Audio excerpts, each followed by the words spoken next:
think I was supposed to talk about my new book, which is called Blink, and it's about snap judgments and first impressions. And it comes out in January, and I hope you all buy it in triplicate. But I was thinking about this, and I realized that that although my new book makes me happy, and I think will make my mother happy, it's not really about happiness. So I decided instead I would talk about someone who I think has done as much to make Americans happy as perhaps anyone over the last 20 years. A man who is a great personal hero of mine, someone by the name of Howard Moskowitz, who is most famous for reinventing spaghetti sauce. Howard's about this high, and he's round, and he's in his 60s, and he has big, huge glasses and thinning gray hair, and he has a kind of wonderful exuberance and vitality, and he has a parrot, and he loves the opera, and he's a great aficionado of medieval history. And he, by profession, he's a psychophysicist. Now, I should tell you that I have no idea what psychophysics is, although at some point in my life, I dated a girl for 2 years who was getting her doctorate in psychophysics, which should tell you something about that relationship. But Howard, as far as I know, psychophysics is about measuring things. And Howard is very interested in measuring things. And he graduated with his doctorate from Harvard, and he set up a little consulting shop in White Plains, New York. And one of his first clients was, this is many years ago, back in the early 70s, one of his first clients was Pepsi.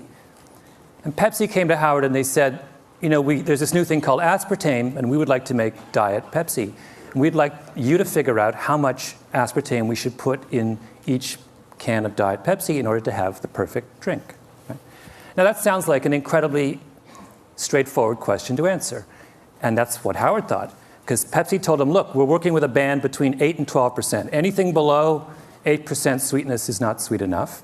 Anything above 12% sweetness is too sweet. We want to know what's the sweet spot between 8 and 12. Now, if I gave you this problem to do, you would all say, it's very simple. What we do is we make up a big experimental batch of Pepsi at every degree of sweetness, 8%, 8.1, 8.2, 8.3, all the way up to 12. And we try this out with thousands of people, and we plot the results on a curve, and we take the most popular concentration, right? Really simple. Howard does the experiment, and he gets the data back, and he plots it on a curve, and all of a sudden he realizes it's not a nice bell curve. In fact, the data doesn't make any sense. It's a mess. It's all over the place, right? Now, most people in that business, in the world of testing food and such, are not dismayed when the data comes back a mess. They think, well, you know, figuring out what people think about cola is not that easy.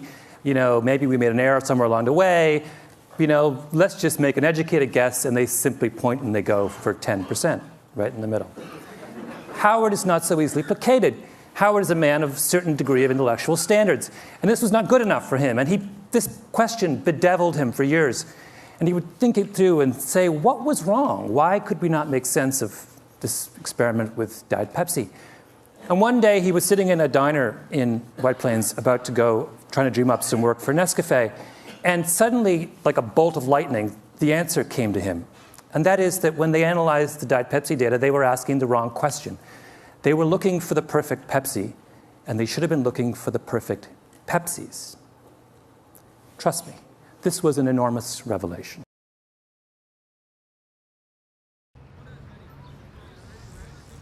New Turtle Wax Ice does more than give your car a brilliance you'll be proud of.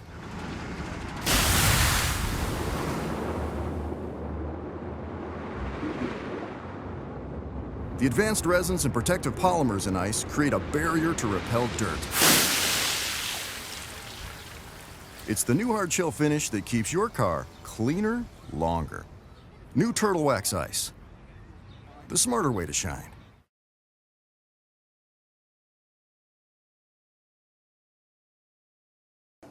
This was one of the most brilliant breakthroughs in all of food science. And Howard immediately went on the road, and he would go to conferences around the country, and he would stand up and he would say, you have been looking for the perfect Pepsi. You're wrong. You should be looking for the perfect Pepsis. And people would look at him with a blank look, and they would say, what are you talking about? It's craziness. And they would say, you know, move, next. Try to get business, nobody would hire him. He was obsessed, though, and he talked about it and talked about it and talked about it. Howard loves the Yiddish expression, to a worm in horseradish, the world is horseradish. This was his horseradish. He was obsessed with it. And finally, he had a breakthrough. Vlasic Pickles came to him. And they said, Mr. Moskowitz, Dr. Moskowitz, we want to make the perfect pickle. And he said, there is no perfect pickle. There are only perfect pickles. And he came back to them and he said, you don't just need to improve your regular, you need to create zesty. And that's where we got zesty pickles. Then the next person came to him, and that was Campbell's Soup. And this was even more important. In fact, Campbell's Soup is where Howard made his reputation. Campbell's made Prego. And Prego in the early 80s was struggling next to ragu, which was the dominant spaghetti sauce of the 70s and 80s. Now, in the industry, I don't know whether you care about this or how much time I have to go into this, but it was, technically speaking, this is an aside, Prego is a better tomato sauce than ragu. The quality of the tomato paste is much better. The spice mix is far superior. It adheres to the pasta in a much more pleasing way. In fact, they would do the famous bowl test back in the 70s with ragu and Prego. You'd have a plate of spaghetti and you would pour it on, right? And the ragu would all go to the bottom and the Prego would sit on top. That's called adherence. And anyway, despite the fact that they were far superior in adherence and the quality of their tomato paste, Prego was struggling. So they came to Howard and they said, fix us. And Howard looked at their product line and he said, what you have is a dead potatoes society, a dead tomatoes society. So he said, this is what I want to do. And he got together with the Campbell's Soup Kitchen and he made 45 varieties of spaghetti sauce. And he varied them according to every conceivable way that you can vary tomato sauce. By sweetness, by level of garlic, by tartness, by sourness, by tomatoiness, by visible solids, my favorite term in the spaghetti sauce business. Every conceivable way you can vary spaghetti sauce, he varied spaghetti sauce. And then he took this whole raft of 45 spaghetti sauces and he went on the road. He went to New York, he went to Chicago, he went to Jacksonville, he went to Los Angeles. And he brought in people by the truckload into big halls. And he sat them down for 2 hours and he gave them over the course of that 2 hours 10 bowls. 10 small bowls of pasta with a different spaghetti sauce on each one. And after they ate each bowl, they had to rate from 0 to 100 how good they thought the spaghetti sauce was. And at the end of that process, after doing it for months and months, he had a mountain of data about how the American people feel about spaghetti sauce. And then he analyzed the data. Now, did he look for the most popular brand variety of spaghetti sauce? No. Howard doesn't believe that there is such a thing. Instead, he looked at the data and he said, let's see if we can group all these different data points into clusters. Let's see if they congregate around certain ideas. And sure enough, if you sit down and you analyze all this data on spaghetti sauce, you realize that all Americans fall into one of three groups. There are people who like their spaghetti sauce plain. There are people who like their spaghetti sauce spicy. And there are people who like it extra chunky. And of those three facts, the third one was the most significant. Because at the time, in the early 1980s, if you went to a supermarket, you would not find extra chunky spaghetti sauce. And Prego turned to Howard and they said, are you telling me that 1/3 of Americans crave extra chunky spaghetti sauce and yet no one is servicing their needs? And he said, yes.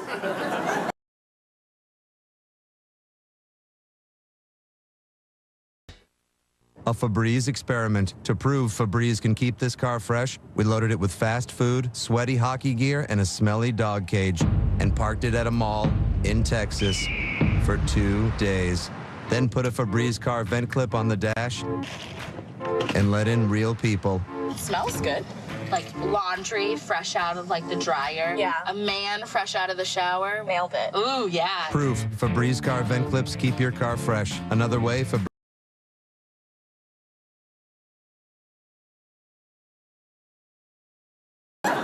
And Prego then went back and completely reformulated their spaghetti sauce and came out with a line of extra chunky that immediately and completely took over the spaghetti sauce business in this country. And over the next 10 years, they made $600 million off their line of extra chunky sauces. And everyone else in the industry looked at what Howard had done and they said, oh my God, we've been thinking all wrong. And that's when you started to get 7 different kinds of vinegar and 14 different kinds of mustard and 71 different kinds of olive oil. And then eventually even ragu hired Howard. And Howard did the exact same thing for ragu that he did for Prego. And today, if you go to the supermarket, a really good one, and you look at how many ragus there are, do you know how many there are? 36. In 6 varieties. Cheese, light, robusto, rich and hearty, old world traditional, extra chunky garden. That's Howard's doing. That is Howard's gift to the American people. Now, why is that important? It is, in fact, enormously important. I'll explain to you why. Because what Howard did is he fundamentally changed the way the food industry thinks about making you happy. Assumption number 1 in the food industry used to be that the way to find out what people want to eat, what will make people happy, is to ask them. And for years and years and years and years, Ragu and Prego would have focus groups. And they would sit all you people down and they would say, what do you want in a spaghetti sauce? Tell us what you want in a spaghetti sauce. And for all those years, 20, 30 years, through all those focus group sessions, no one ever said they wanted extra chunky, even though at least a third of them deep in their hearts actually did. People don't know what they want, right? As Howard loves to say, the mind knows not what the tongue wants. It's a mystery. And a critically important step in understanding our own desires and tastes is to realize that we cannot always explain what we want deep down.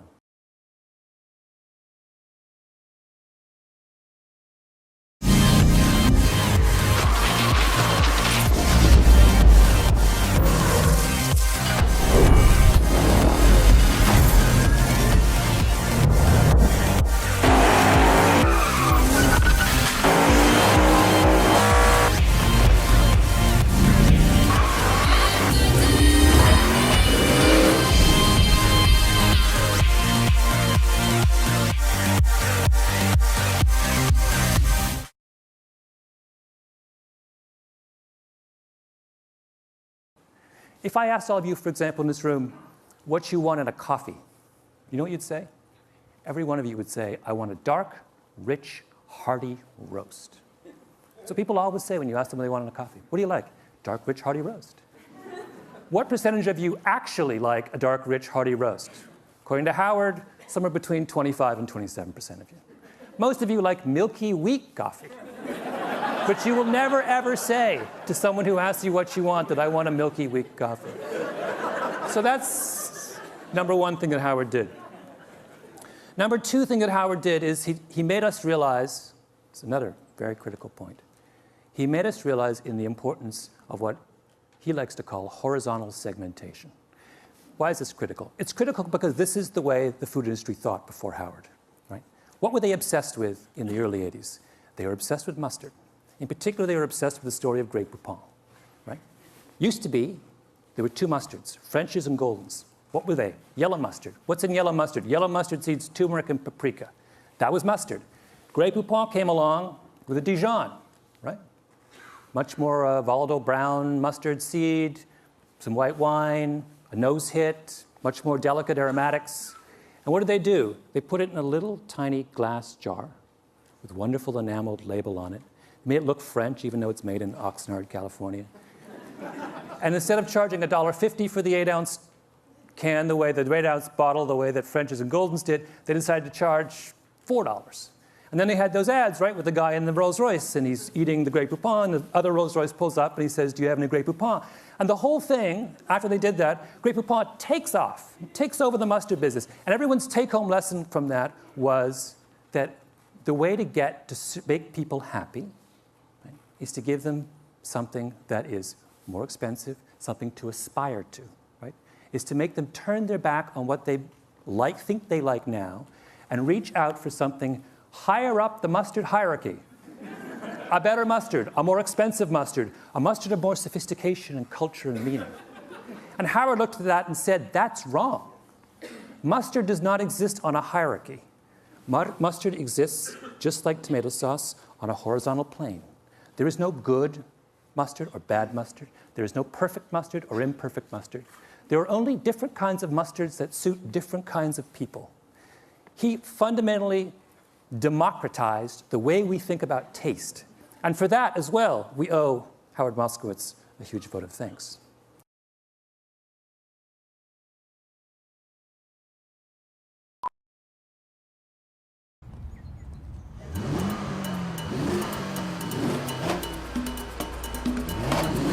And go.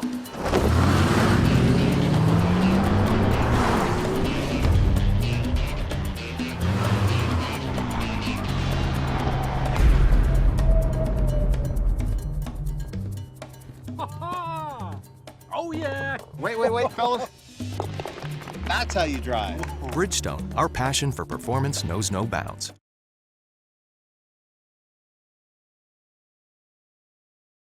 Third thing that Howard did, and perhaps the most important, is Howard confronted the notion of the Platonic dish. What do I mean by that? For the longest time in the food industry, there was a sense that there was one way, a perfect way, to make a dish. You go to Chez Panisse, they give you the red tail sashimi with roasted pumpkin seeds in a something reduction. They don't give you 5 options on the reduction, right? They don't say, do you want the extra chunky reduction or do you want the... No, you just get the reduction. Why? Because the chef at Chez Panisse has a Platonic notion about red tail sashimi. This is the way it ought to be. And when that, and she serves it that way time and time again, and if you quarrel with her, she will say, you know what? You're wrong. This is the best way it ought to be in this restaurant. Now that same idea fueled the commercial food industry as well. They had a notion, a Platonic notion of what tomato sauce was. And where did that come from? It came from Italy. Italian tomato sauce is what? It's blended, it's thin. The culture of tomato sauce was thin. When we talked about authentic tomato sauce in the 1970s, we talked about Italian tomato sauce. We talked about the earliest ragouts, which had no visible solids, right? Which were thin, you just put a little bit over and it sunk down to the bottom of the pasta. That's what it was. And why were we attached to that? Because we thought that what it took to make people happy was to provide them with the most culturally authentic tomato sauce, A, B. And B, we thought that if we gave them the culturally authentic tomato sauce, then they would embrace it. And that's what would please the maximum number of people. And the reason we thought that, in other words, people in the cooking world were looking for cooking universals. They were looking for one way to treat all of us. And there's good reason for them to be obsessed with the idea of universals, because all of science, through the 19th century and much of the 20th, was obsessed with universals. Psychologists, medical scientists, economists were all interested in finding out the rules that govern the way all of us behave. But that changed, right? What is the great revolution in science of the last 10, 15 years? It is the movement from the search for universals to the understanding of variability. Now in medical science, we don't want to know just how cancer works. We want to know how your cancer is different from my cancer. I guess my cancer is different from your cancer. We're interested in, genetics has opened the door to the study of human variability. What Howard Moskowitz was doing was saying, this same revolution needs to happen in the world of tomato sauce. And for that, we owe him a great vote of thanks. I'll give you one last illustration of variability. And that is, Howard not only believed that, but he took it a second step, which was to say that when we pursue universal principles in food, we aren't just making an error, we are actually doing ourselves a massive disservice. And the example he used was coffee. And coffee is something he did a lot of work with Nescafé. If I were to ask all of you to try and come up with a brand of coffee, a type of coffee, a brew, that made all of you happy, and then I asked you to rate that coffee, the average score in this room for coffee would be about 60 on a scale of 0 to 100. If, however, you allowed me to break you into coffee clusters, maybe 3 or 4 coffee clusters, and I could make coffee just for each of those individual clusters, your scores would go from 60 to 75 or 78. The difference between coffee at 60 and coffee at 78 is a difference between coffee that makes you wince and coffee that makes you deliriously happy. That is the final and I think most beautiful lesson of Howard Moskowitz, that in embracing the diversity of human beings, we will find a surer way to true happiness. Thank you.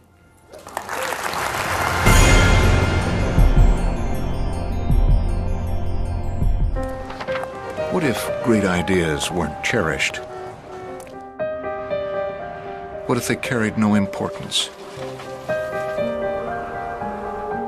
Or held no value?